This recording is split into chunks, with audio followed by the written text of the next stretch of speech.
Welcome back our YouTube channel. இந்த வீடியோவில் ரொம்ப ஸ்பெஷலான ஒருத்தவங்க தான் நம்ம வீட்டுக்கு வரப்போகிறாங்க.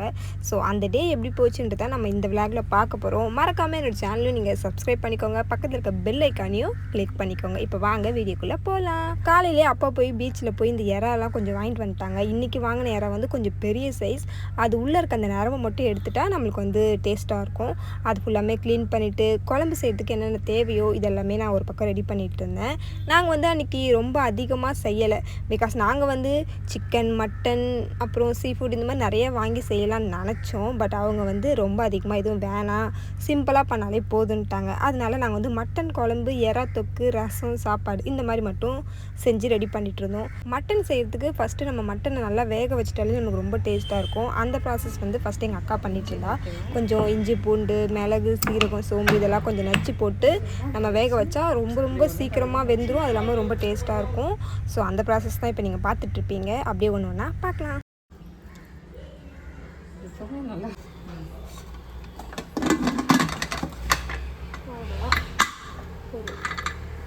7 விசில் 8 விசில் வந்துட்டா ரெடி.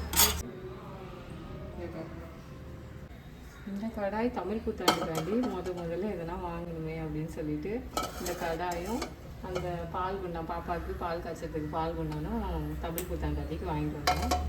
இது 14 ஸ்பெஷல் அந்த பிராண்டு. 14 இதோட ரேட்டு வந்து 375 ரூபா. பால் குண்டானோட ரேட்டு 219 ரூபா. இன்றைக்கி வந்து நாங்கள் வந்து எறா தொக்கும் மட்டன் கிரேவியும் செய்ய போகிறோம். எங்கள் வீட்டுக்கு ஸ்பெஷலான ஒருத்தவங்க வராங்க, அதனால தான் நாங்கள் இதெல்லாம் செஞ்சிட்ருக்கோம். சரி, கொஞ்சமாக சோம்பு, கடுகு போடணுமா போடக்கூடாதா? கல்பாச்சி,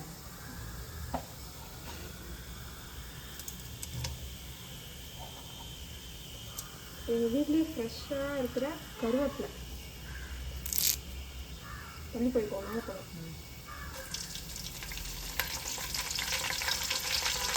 கரண்டி இருக்கா?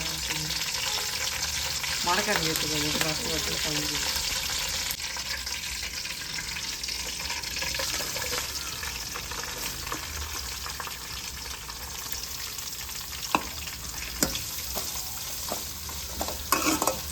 கொஞ்சம் நேரம் இப்போ தேடி வாங்கலாம். சூப்பராக இருக்கும் சமைக்கிறதுக்கு.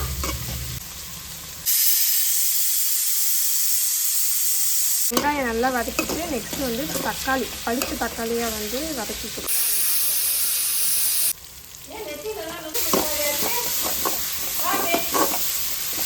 இப்போ வெங்காயமும் தக்காளியும் வெங்காயம் தக்காளி நல்லா வதங்கிச்சா இப்போ வந்து கொஞ்சமாக கொத்தமல்லி போட்டுட்டு ஒரு மிக்ஸ் பண்ணிக்கலாம்.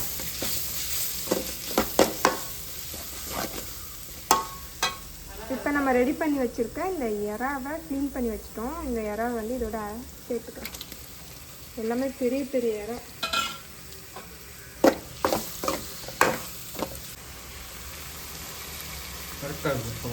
உப்பு பெரிய செஃப் பட்டு பார்த்ததுமே உப்பு இருக்கு. மிளகாத்தூளே போடலை, ஆனால் அதுக்குள்ளேயே கலர் செம்மையாக வந்துச்சு.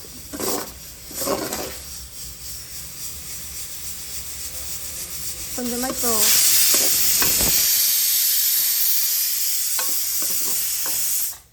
எத்தனை விசில் வந்துச்சுனே தெரில, அதை பார்த்து வந்துகிட்டே இருக்குது. ஓகே, இப்போ வந்து நம்ம கொஞ்சமாக மிளகாத்தூள்லாம் போட்டு ஒரு 5 to 10 மினிட்ஸ்க்கு குக் பண்ணிட்டா எறா ரெடி. இன்றைக்கி வந்து ரொம்ப அதிகமாகலாம் எதுவும் செய்யலை.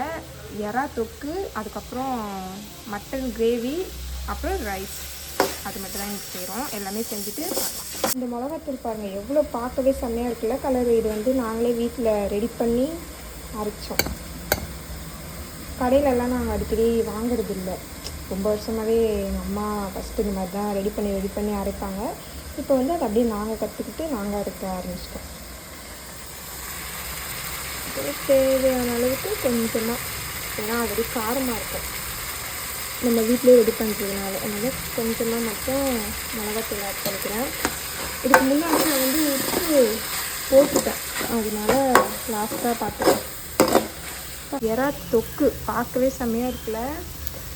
ஆல்மோஸ்ட் எல்லாமே ரெடி ஆகிடுச்சு. ரொம்ப நேரம் வேக வச்சா லப்பர் மாதிரி ஆகிடும் இறா. அதனால் கொஞ்சம் நேரம் மட்டும் வச்சு நின்றுட்டு ஆஃப் பண்ணிக்க போகிறேன். நெக்ஸ்ட்டு வந்து மட்டன் செய்ய போகிறேன். இங்கே பாருங்கள், இறா தொக்க எப்படி இருக்கு? சூப்பர். சூப்பரா? 2000 years later. விசில் வந்துச்சுனே தெரியல. இப்போ ஓப்பன் பண்ணி பார்ப்போம். ஓப்பா, செம்மையாக வந்திருக்கு. இப்போ வந்து நம்ம மட்டன் குழம்பு செய்ய போகிறோம். ஒரு பக்கம் இறா ரெடி, இன்னும் ரசம் வைக்கணும், ரைஸ் ரெடி பண்ணணும். அவங்க வந்து 6 மணிக்கு தான் வர போகிறாங்க. ஆனால் அதுக்குள்ளே எப்படியும் நாங்கள் இதெல்லாம் செஞ்சு முடிச்சிடுவோம்னு நினைக்கிறேன். சரி, செய்கிறேன். நான்வெஜ்லாம் செய்கிற மாதிரி இருந்தால் அடிக்கடி இந்த இஞ்சி பூண்டு அரைக்கிற மாதிரி இருக்கும். நம்ம வந்து ஃப்ரிட்ஜிலையுமே ஸ்டோர் பண்ணி வச்சுக்கலாம். இஞ்சி பூண்டை நல்லா அரைச்சிட்டு கொஞ்சமாக சால்ட்டு, கெட்டு போகாமல் இருக்கிறதுக்காக சால்ட் ஆட் பண்ணி ஸ்டோரேஜில் வச்சுக்கிட்டாலுமே நம்மளுக்கு ரொம்ப நாள் யூஸ் பண்ண தேவையில்ல, ஒரு 1 வீக்குள்ளே நம்ம யூஸ் பண்ணிக்கலாம். இது வந்து பழசு. இப்போ பழசை வச்சு குழம்பு செஞ்சுட்டு புதுசாக அரைச்சதை ஸ்டோரேஜில் வச்சுக்க போகிறோம். நம்மளுக்கு டைம் கொஞ்சம் மேனேஜ் ஆகுங்க. நம்ம டெய்லி அரைச்சி பண்ணுறதுக்கு டைம் இருந்துச்சுன்னா பரவாயில்ல, இல்லைன்னா ஆனால் உப்பு போட்டு கொஞ்சமாக சால்ட்டு ஆட் பண்ணி நம்ம வந்து இந்த மாதிரி ஸ்டோரேஜில் வச்சுக்கணும், ஃப்ரிட்ஜில் வைக்கணும். வெளியே வச்சிட போகிறீங்க. அரைச்சி இஞ்சி பூண்டு ஜார்லேயே வந்து ஒரு சின்ன வெங்காயம், அதுக்கப்புறம் ஒரு சின்ன தக்காளி, ரெண்டுத்தையும் வந்து அரைச்சி வச்சுக்கிட்டேன். இது வந்து குழம்புக்கு, மட்டன் குழம்புக்கு. இப்போ வந்து நம்ம இதை அப்படியே வேறு ஒரு பாத்திரத்தில் எடுத்து வச்சுட்டு இதே குக்கர்லேயே வந்து செய்ய போகிறேன்.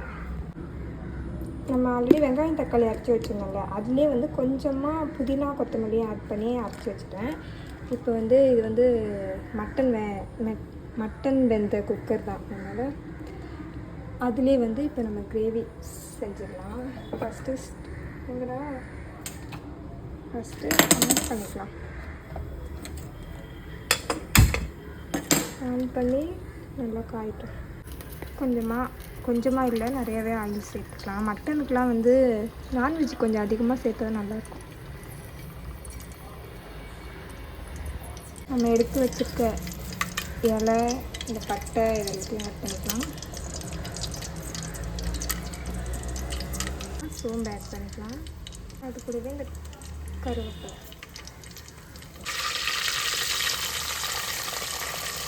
வெங்காயமும் ஆட் பண்ணியாச்சு. நான்வெஜ்ஜுக்கெலாம் வெங்காயம் அதிகமாக ஆட் பண்ணி கொஞ்சம் டேஸ்ட்டாக இருக்கும் குழம்பு.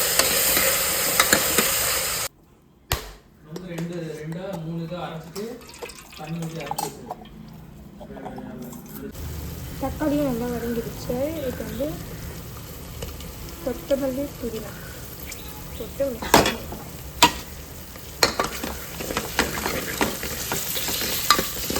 ஃப்ளேவருக்கு இஞ்சி பூண்டு பேஸ்ட்டு போட்டுக்கலாம். இது வந்து பழசு தான், அதனால் ஃபஸ்ட்டு காலி போட வேண்டியதான்.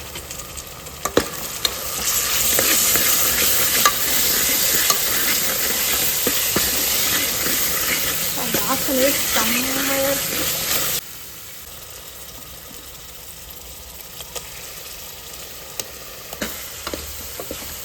ஃபஸ்ட்டு ஸ்மெல்லு போகிற வரைக்கும் நல்லா வதக்கிட்டா போதும்.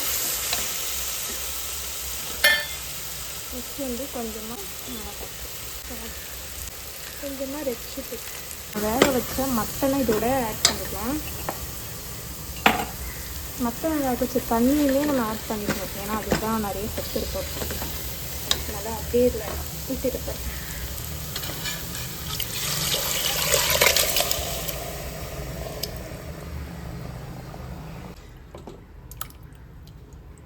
ஆட் பண்ணிக்கலாம். நான் தேங்காயும் முந்திரியும் ரெண்டுத்தையும் அரைச்சி வச்சுருக்கேன். இப்போ இந்த கொதிக்கிற இதில் செமையாருக்குள்ள எண்ணெய் பிரிஞ்சு வந்துச்சு. வெந்திருப்போம்னு தான் நினைக்கிறேன், அதனால் நம்ம முன்னாடியே ஒரு 10 விசிலுக்கு வச்சுட்டோம். இப்போ இந்த தேங்காவை, அரைச்ச தேங்காவை ரெடி மிக்ஸ் பண்ணிக்கலாம். பார்க்கவே கலர்ஃபுல்லாக இருக்குது, டேஸ்ட்டும் அதே மாதிரி தான் இருக்கும். வெறும் வீடியோக்காக சொல்கிறேன்னு தான் நினைக்காதீங்க, நானும் பல வருஷமாக சமைச்சிட்ருக்கேன், அதனால் நமக்கு இதெல்லாம் கொஞ்சம் ஈஸி. செம்மையாக இருக்குது, பார்க்குறதுக்குள்ள நல்லாயிருக்கு, டேஸ்ட்டாகவும் இருக்கும். இதே மாதிரி ட்ரை பண்ணி பாருங்கள். அவ்வளோதான், மட்டன் குழம்பு ரெடி. இந்த பக்கம் ரசம் வைக்கிறதுக்கு இதெல்லாம் ரெடி பண்ணிகிட்ருக்கேன். வேலை முடிஞ்சிருச்சு. ஃபைனலாக வீட்டுக்கும் வந்தாச்சு, டின்னரும் முடிச்சாச்சு. அன்றைக்கி சமையல் ரொம்ப நல்லா இருந்துச்சுன்னு சொன்னாங்க. அதுக்கப்புறம் அன்றைக்கி வந்து நாங்கள் ஜெல்லி கோகோனட் பண்ணியிருந்தோம், பிகாஸ் அவங்களுக்காக தான். ஸோ அவங்களுடைய ப்ரைவசிக்காக நான் வந்து அவங்களுடைய ஃபோட்டோஸை வீடியோஸ் மோஸ்ட்லி எடுக்கலை. அதுக்கப்புறம் அவங்கள போய் நம்ம ட்ராப் பண்ணிவிட்டு அதோடு நம்ம வீட்டுக்கு வந்துட்டோம். ஸோ இதோட இந்த விளாக் முடியுது. இதே மாதிரி நிறைய இன்ட்ரெஸ்டான வீடியோ வந்துக்கிட்டே இருக்கும். அதுக்கு மறக்காமல் நம்மளோட சேனலை நீங்கள் சப்ஸ்கிரைப் பண்ணி வச்சுக்கோங்க. பக்கத்தில் இருக்க பெல் ஐக்கானையும் கிளிக் பண்ணிக்கோங்க. அப்போ தான் நான் போகிற வீடியோ உங்களுக்கு நோட்டிஃபிகேஷன்லையும் ஷேர் ஆகும். ஸோ இதே மாதிரி வேற ஒரு வீடியோவில் பார்க்கலாம். பை.